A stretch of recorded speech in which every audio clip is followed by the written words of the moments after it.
menene so? Ko kuwa kai ma kana so ne ba tare da sanin ma'anarsa ba? Shin wa ya kamata na so?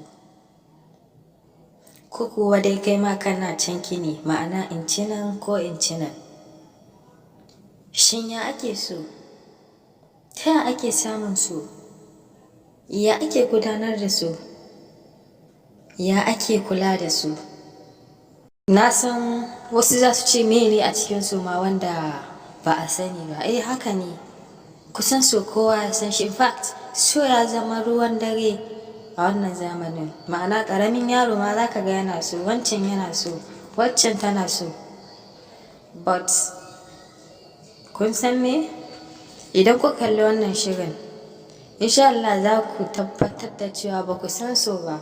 Amma wasu daga cikin domin a Najeriya ko in ce arewacin Najeriya, bincike ya tabbatar da cikin kashi 100, kashi 65 ne suka san so.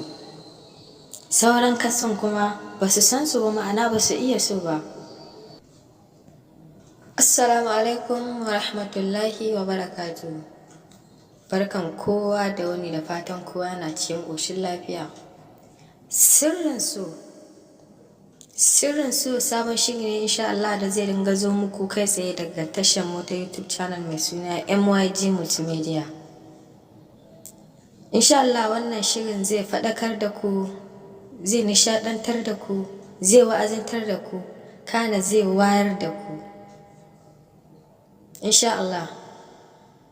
Wannan shirin ya kunshi duk wani abu da yake cikin su, tun daga sanin shi, iya shi, sai dai kun zo wani abun ba ma zai faɗo ba, sai dai in mun sake za ku gani. Ku danna mana subscribe button, sannan ku danna ƙararrawa ku zaɓi all. Wannan shi zai ba YouTube daman tura muku notification da saran mun sake sabon shiri. Insha Allah wannan shirin zai dinga zo muku series as ɗaya bayan ɗaya insha Allah. Kuma duk bayan kwana 2 za mu saki guda ɗaya.